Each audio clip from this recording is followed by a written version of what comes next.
Covid की दूसरी लहर में देश में बहुत बड़ी संख्या में मौतें हुई। इनमें से अधिकतर मौतें इसलिए नहीं हुई कि कोविड बहुत सीरियस हो गया था पेशेंट को, बल्कि मात्र इसलिए हुई कि उसे वक्त रहते ऑक्सीजन की ज़रूरत थी और वो नहीं मिल पाई। ऑक्सीजन का जो वितरण था राज्यवर, वो मोदी सरकार के हाथों में था। मोदी सरकार का कंट्रोल था कि वो किस राज्य को कितनी ऑक्सीजन दे, और इस कैलकुलेशन के लिए मोदी सरकार ने एक फॉर्मूला बनाया जो कि फॉर्मूला फॉल्टी निकला। उसके चलते ये हुआ कि जिन राज्यों में जितनी ऑक्सीजन की ज़रूरत थी उतनी नहीं मिल पा रही, सब गड़बड़ हो गया। जिधर ज़्यादा चाहिए थी उधर कम मिली, जिधर कम चाहिए थी उधर ज़्यादा मिली, जिधर ज़्यादा मिल गई और कम चाहिए थी वहाँ पर उसका उपयोग नहीं हो पाया, और जिधर ज़्यादा चाहिए थी उधर कम मिली तो मरीज़ों की जान चली गई। दिल्ली में भी कई अस्पतालों में मरीज़ों की बगैर ऑक्सीजन के मौत हुई, जिसमें बत्रा हॉस्पिटल है, जिसमें सर गंगाराम हॉस्पिटल है, और भी कुछ प्राइवेट हॉस्पिटल्स थे। दिल्ली में मरीज़ पूरे उत्तर भारत से, राज्यों से आते हैं। सभी को पता है जब मरीज़ सीरियस हो जाते हैं, जब उनके बचने की संभावना कम होती जाती है तो वो दिल्ली की तरफ आते हैं। एक ही उम्मीद होती है कि दिल्ली के अस्पताल बेहतर हैं और शायद उनकी जान बच जाए। तो उसके चलते पूरे उत्तर भारत से मरीज़ आकर भर्ती हुए थे दिल्ली में। दिल्ली की जो ऑक्सीजन की सप्लाई है वो वैसे भी कोई भी प्लांट दिल्ली में नहीं है, इंडस्ट्रियल जोन ना होने के चलते। जो प्लांट्स हैं वो इंडस्ट्रियल जोन में लग सकते हैं, हैवी इंडस्ट्री है। इसके चलते दिल्ली में अलाउड ही नहीं है नेशनल ग्रीन ट्राइब्यूनल के द्वारा। तो इसके चलते दिल्ली को अपनी जो ऑक्सीजन की सप्लाई है वो लेनी पड़ती है आसपास के राज्यों में जो प्लांट्स हैं वहाँ से। इसके अलावा जो पीएसए प्लांट्स पिछले वर्ष प्लान किए गए थे केंद्र सरकार द्वारा, 8 पीएसए प्लांट, उनमें से एक भी प्लांट रेडी नहीं किया गया था केंद्र सरकार द्वारा, जिसके चलते ऑक्सीजन की किल्लत होनी ही थी। ऑक्सीजन के टैंकर्स जब हरियाणा, राजस्थान, उत्तर प्रदेश से जो प्लांट से भरकर आ रहे थे तो इन तीनों सरकारों ने, राजस्थान की कांग्रेस और हरियाणा उत्तर प्रदेश की भाजपा सरकारों ने उसे रोका। मरीज दिल्ली में बगैर ऑक्सीजन के तड़प रहे थे, लेकिन इन सरकारों ने ऐसे वक्त में भी गंदी राजनीति का खेल खेला। ऑक्सीजन की जाहिर तौर पर किल्लत हुई और मरीजों की मौतें हुई, लेकिन इसके बाद गंदी राजनीति इस पर शुरू हुई। भारतीय जनता पार्टी ने लगातार आरोप लगाया कि ऑक्सीजन का जो राज्य के अंदर अस्पतालवार वो वितरण केजरीवाल सरकार ने सही से नहीं किया, इस वजह से मौतें हुई, क्योंकि कारण तो छुपाना था। तो इसके लिए केजरीवाल सरकार ने एक अनोखी घोषणा की। उन्होंने कहा कि जो ऑक्सीजन की कमी से मरीजों की मौतें हुई हैं, इसकी एक तरह से जिसे कहेंगे कि एथिकल मॉरल रिस्पॉन्सिबिलिटी सरकार पर आती है। उन्होंने घोषणा की कि जिस भी व्यक्ति की ऑक्सीजन की कमी से मौत हुई वो सरकार से 5 लाख रुपए की अनुदान राशि का हकदार होगा। लेकिन इसके लिए जाहिर तौर पर ऑडिट कराना पड़ता कि किसकी मौत ऑक्सीजन की वजह से हुई और किसकी मौत किसी अन्य कारण से हुई। ये ऑडिट कराने के लिए केंद्र सरकार से परमिशन मांगी केजरीवाल सरकार ने। केंद्र सरकार ने रिजेक्ट कर दिया। केंद्र सरकार ये नहीं जानने देना चाहती थी कि सही आंकड़े क्या थे ऑक्सीजन के बगैर होने वाली मौतों के, क्योंकि ये अगर एक्सपोज हो जाता तो सभी को पता है कि ऑक्सीजन की सप्लाई प्लांट से सुनिश्चित करना किसका काम था, किसने प्लांट से ऑक्सीजन दिल्ली आने में रोक लगाई। तो मोदी सरकार ने इस ऑडिट के रिक्वेस्ट को केजरीवाल सरकार की रिजेक्ट कर दिया। बेसिकली उन्होंने एक रोड़ा अटकाया उन मरीजों को 5 लाख अनुदान राशि प्राप्त करने में, उनके परिवारों को, जो कि ऑक्सीजन की कमी की वजह से चल बसे। अब एक दूसरा प्रोपेगेंडा शुरू हो गया। प्रोपेगेंडा ये शुरू हुआ है आज कि सुप्रीम कोर्ट में पेट्रोलियम एक्सप्लोजिव सेफ्टी ऑर्गेनाइजेशन, जो कि ऑक्सीजन के जो स्टैंडर्ड्स हैं, एक तरह से उसका मानक संस्थान है ऑक्सीजन की सप्लाई के लिए, पेट्रोलियम सप्लाई के लिए, एक्सप्लोजिव्स की सप्लाई के लिए, तो ये संस्थान ने एक रिपोर्ट दी है अपनी तरफ से। ये संस्थान, मैं आपको बता दूं कि इसका हेडक्वार्टर नागपुर में स्थित है और ये केंद्र सरकार यानी कि मोदी सरकार इस वक्त द्वारा चालित होता है। उन्होंने ये रिपोर्ट दी कि जो कैलकुलेशन थी सेंट्रल गवर्नमेंट की, उसके मुताबिक 4 गुना इन्फ्लेटेड डिमांड रही केजरीवाल सरकार की ऑक्सीजन की। यानी कि केजरीवाल सरकार ने ऑक्सीजन ज़रूरत से ज़्यादा मांगी ये बहुत ही इंटरेस्टिंग बात है, क्योंकि केंद्र सरकार का जो फॉर्मूला है कैलकुलेट करने का, उस पर ही लगातार सवाल खड़े किए। और केवल दिल्ली सरकार ने नहीं, लगभग सभी राज्य सरकार, क्योंकि ऑक्सीजन की तरफ हर जगह थी, ऑक्सीजन की शॉर्टेज लगभग पूरे देश में थी, सभी सरकारों ने उस पर सवाल खड़े किए कि ये फॉर्मूला लॉजिकल नहीं है, जिसकी वजह से वितरण सही नहीं हो सकता। फॉर एग्जाम्पल, दिल्ली में जो केंद्र सरकार का फॉर्मूला है, उसके चलते उन्होंने केवल एक 4 अस्पतालों में, दिल्ली के मात्र 4 अस्पतालों में ये अज्यूम किया था कि नॉन आईसीयू बेड्स वो 50% कवर होंगे।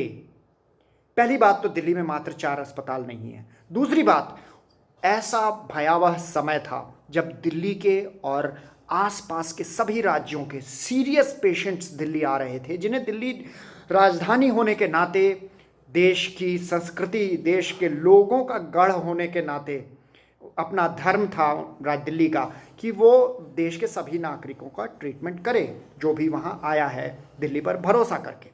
जिसके चलते ये हुआ कि जो नॉन आईसीयू बेड्स थे, उसमें भी लगभग सारे मरीज, 100% मरीजों को ऑक्सीजन की दरकार थी। आईसीयू बेड्स का तो आप छोड़ ही दीजिए, बेड्स की संख्या भी लगातार बढ़ती जा रही थी। तो ऐसे में ये जो और 4 अस्पतालों का ये कोई मतलब नहीं, पूरी दिल्ली में क्या सिर्फ 4 अस्पताल हैं? ये फॉर्मूला जब बना था तभी ये गलत साबित हो गया था, लेकिन मोदी सरकार अपनी कमियों को छुपाने के लिए इस लूले लंगड़े फॉर्मूले को आगे रखकर आगे बढ़ना चाहती थी। तो जो पेसो है, पेट्रोलियम एक्सप्लोजिव सेफ्टी ऑर्गेनाइजेशन, उसने उसी आधार पर कैलकुलेशन की है, मोदी सरकार के फॉल्टेड फॉर्मूले के आधार पर, कि दिल्ली सरकार 4 गुना इन्फ्लेट कर रही थी डिमांड। जबकि फैक्ट ये है कि दिल्ली में उस समय का आलम ये था, आप कभी भी खबरें कोई भी उठा के देख लीजिए, दिल्ली के बाशिंदों से पूछ लीजिए, किसी अस्पताल से पूछ लीजिए, एडमिनिस्ट्रेटर्स से लोकल पूछ लीजिए, जो लोग डॉक्टर्स हैं वहाँ पे इन्वॉल्व थे उनसे पूछ लीजिए, जो मरीज थे, तीमारदार थे, फैमिलीज थी, उनसे पूछ लीजिए, दिल्ली में हर जगह, पूरे देश की तरह हर जगह ऑक्सीजन की किल्लत चल रही थी।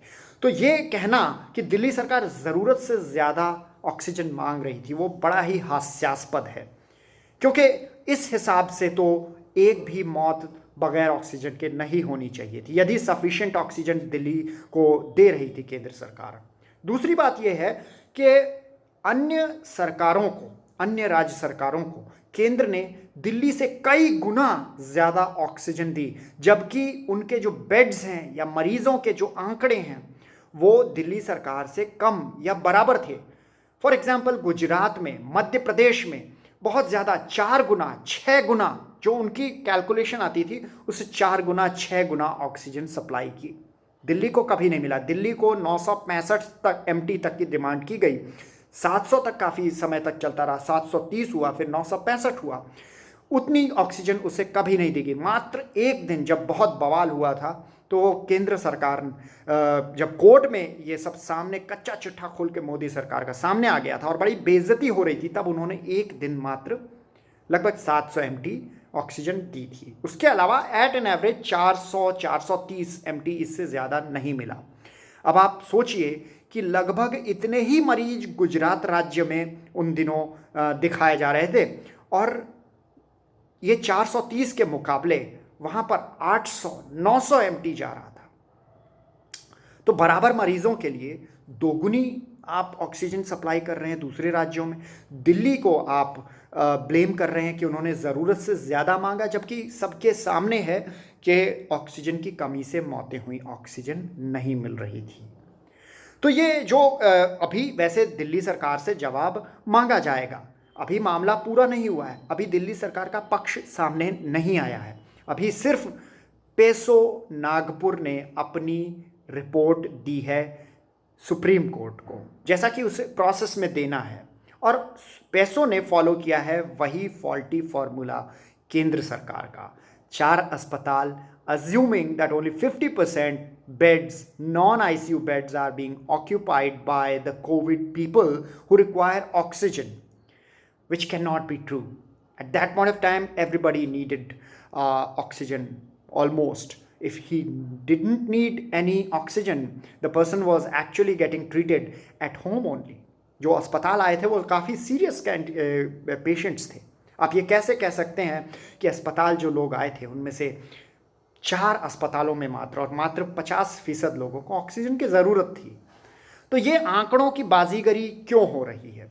ये आंकड़ों की बाजीगरी, ये आरोप प्रत्यारोप केंद्र सरकार की तरफ इतना ज़्यादा उत्साहित होकर, आज देखिए ये एक रिपोर्ट निकल के आती है एक तरह से मिसाइल हमला करने की कोशिश करते हुए, और जो केंद्र सरकार के मंत्री हैं, भाजपा के सांसद हैं, उनके जितने भी फ्रिंज एलिमेंट्स हैं, जो मीडिया आउटलेट्स हैं, सभी एक साथ हमला करते हैं। ये क्यों कर रहे हैं? ये इसलिए कर रहे हैं कि दिल्ली सरकार का जो स्वास्थ्य का मॉडल है, स्वास्थ्य के क्षेत्र में जो काम किया गया है, वो इतना ऊंचा काम है कि कोई भी मौजूदा सरकार या पार्टी अपने काम के द्वारा उसे छू भी नहीं पा रही। आम आदमी पार्टी अपने जड़ें फैला रही हैं दूसरे राज्यों में, खास तौर पर नरेंद्र मोदी और अमित शाह जी के गढ़ गुजरात में। जाहिर तौर पर उन्हें खतरा है।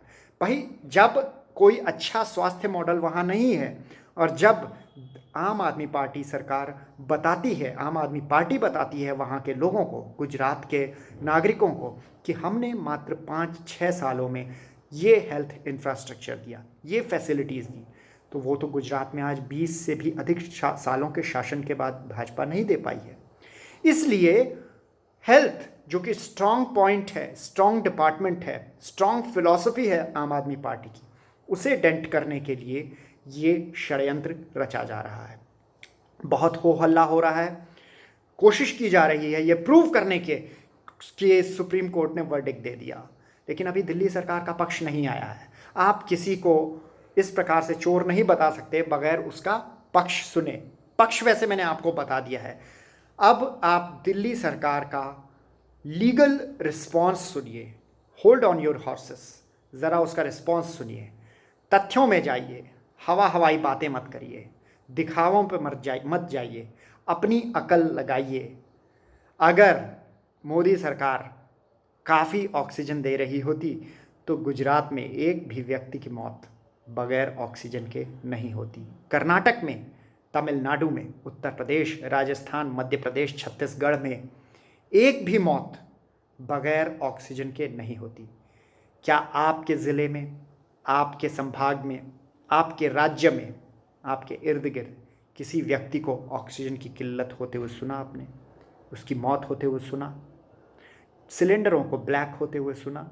यदि सुना तो आप समझ जाइए, जो वितरणकर्ता थे, जो उसको कंट्रोल करने वाले थे, नरेंद्र मोदी, वो कहीं गड़बड़ कर रहे थे, ऑक्सीजन नहीं दे पा रहे थे। उन्होंने क्या किया था? उन्होंने पीएसए प्लांट्स जो पिछले वर्ष प्लान किए थे 165, उनमें से मात्र 31 प्लांट रेडी किए थे पूरे एक साल में। छोटे से प्लांट्स होते हैं, वो भी बहुत बड़ी ताकत के नहीं। उन्होंने क्या किया था? उन्होंने भारी संख्या में ऑक्सीजन के एक्सपोर्ट शुरू कर दिया था बांग्लादेश के लिए। उन्होंने क्या किया था? उन्होंने टीकों का भी निर्यात शुरू कर दिया था। देश में न ऑक्सीजन, न टीके, न दवा, सब कुछ ब्लैक हो रहा है और सरकार उसे बाहर भेज रही थी। उसे अपने सिटीजन्स की परवाह नहीं थी। जाने वाला तो चला गया, और इसी वजह से ये सवाल देर सवेर सामने आएगा। चोर की दाढ़ी में तिनका होता है, इसलिए वो ज़्यादा चिल्लाता है। कत्ल हुए हैं लोगों के। दिल्ली सरकार यदि उन सिस्टम द्वारा मारे गए पीड़ितों के परिवार को 5 लाख दे देती है, बहुत बेइज्जती हो जाएगी नरेंद्र मोदी सरकार की। ये प्रयास दरअसल उसी से अपने आप को बचाने का एक तरीका है। ये प्रयास आम आदमी पार्टी के जो हेल्थ मॉडल को बदनाम करने का, अन्य राज्यों में न बढ़, दिल्ली वाले तो जानते, दिल्ली वालों को कोई इस बात में शक नहीं है कि क्या हुआ, कौन गलत था, लेकिन बाहर के राज्यों वाले अभी नहीं जानते हैं, इस वजह से उन्हें भ्रमित करने का। तो मेरी अपील यही है, ख़ास तौर पर पंजाब, गुजरात, उत्तराखंड, गोवा, हिमाचल प्रदेश, उत्तर प्रदेश के बाशिंदों से, hold on your horses. Supreme court में रिप्लाई देखिए दिल्ली सरकार का, फिर डिसाइड कीजिएगा।